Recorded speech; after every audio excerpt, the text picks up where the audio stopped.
vás. Vítajte. Dúfam, že vám nebude vadiť, že ja som to napísal, lebo som vedel, že budem mať trému a keď budem voľné s mojim slovenčanom hovoriť, tak nebudete ani múdrejšie. Som si istý, že poznáte tento citát. Jediné, čo treba, aby zlo zvyťazilo, je, aby dobrí ľudia nič nerobili. Nezamestnávajú ma slovenské noviny už, takže môžem slobodne pripustiť, že vidím pred sebou nie len 800 ľudí, ale 1000 dobrých ľudí, ktorí sú tu.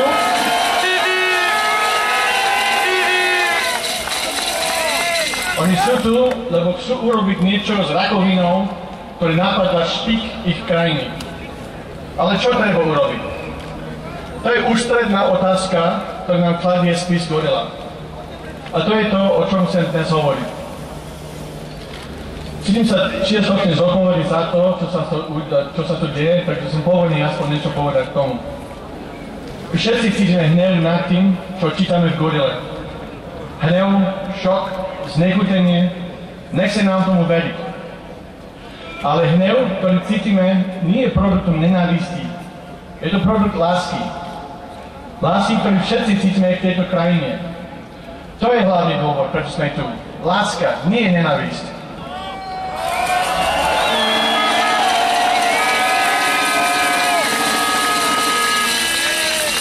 A keďže milujeme túto krajinu, smutíme za všetkým, o čo prišla kvôli tejto generácie hadov v politike.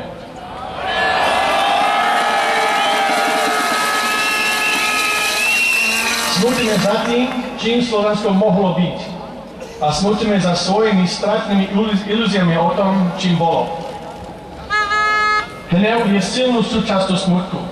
No ako vám povedia psychológovia, je to len prvá fáza.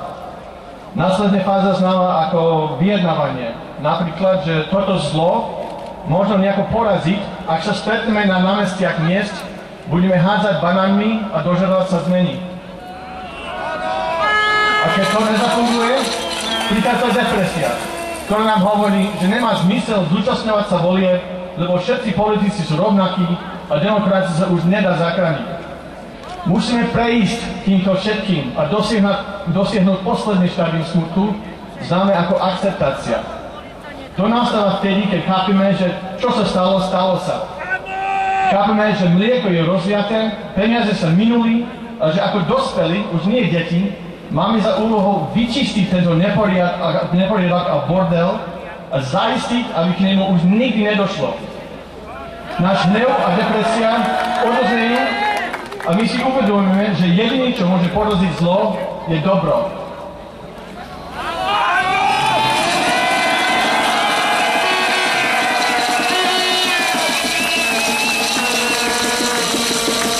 Minulý leto som hovoril o Gorile na seminári o korupcii na festivale Pohoda v Trenčine.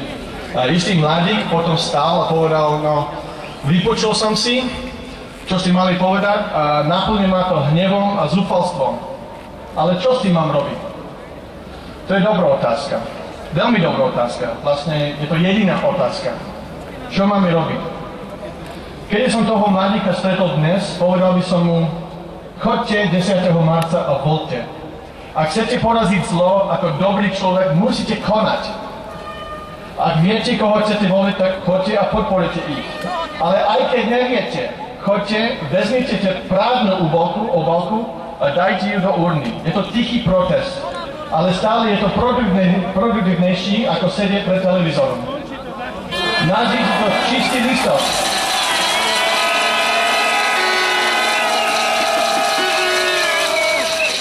Nazvite ten prázdny obal, nazvite to čistý listok. Čistý listok, ktorý hovorí, som tu.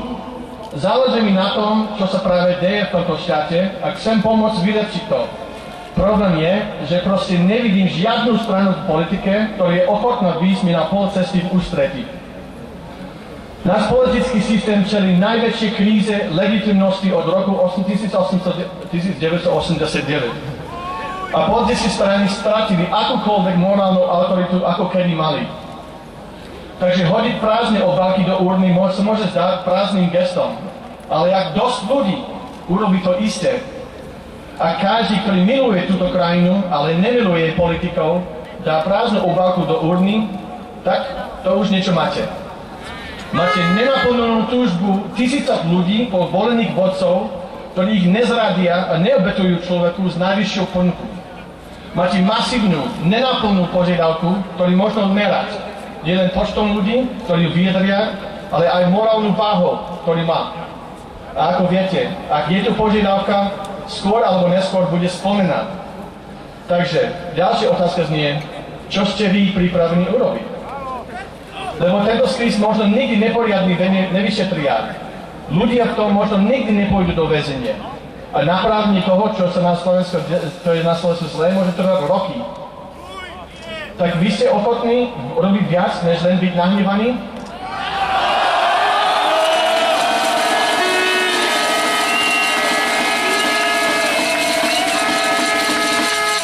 Ste ochotní budovať niečo dobré a zároveň ničiť niečo zlé? A ste ochotní prispieť svoju troškou, voliť a potom venovať pozornosť verejným záležitostiam? Ste ochotní stredovať sa tu tak dlho, ako bude treba, kým nebude práca hotová?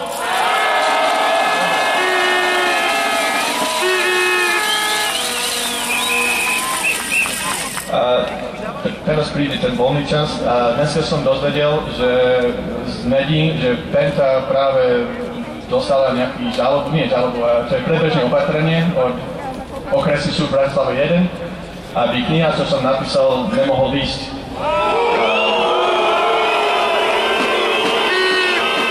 Ja som nevidel ten rozsudok, nebol to dokončené, tak neviem čomu nič povedať, ale iba to, nemám rád šikanov a šikanov netreba cúvať, ale skôr bojovať proti nimi, tak ja budem nájsť nejaký spôsob, aby sa to vydalo a ideme do toho.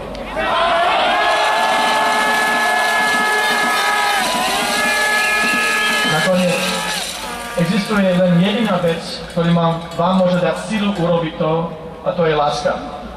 Požičam si z Biblie citát. Môžeme sa tu stretávať každý týždeň a rozprávať sa, kým nám nohy neodmoznú. Ale ak nás nepovedie láska, ste len znejúci gongy. Lebo na rozdiel od nenávisti, láska je trpezlivá, nehnevá sa ľahko, raduje sa z pravdy a pretrvá. Držte sa, uvidíme sa.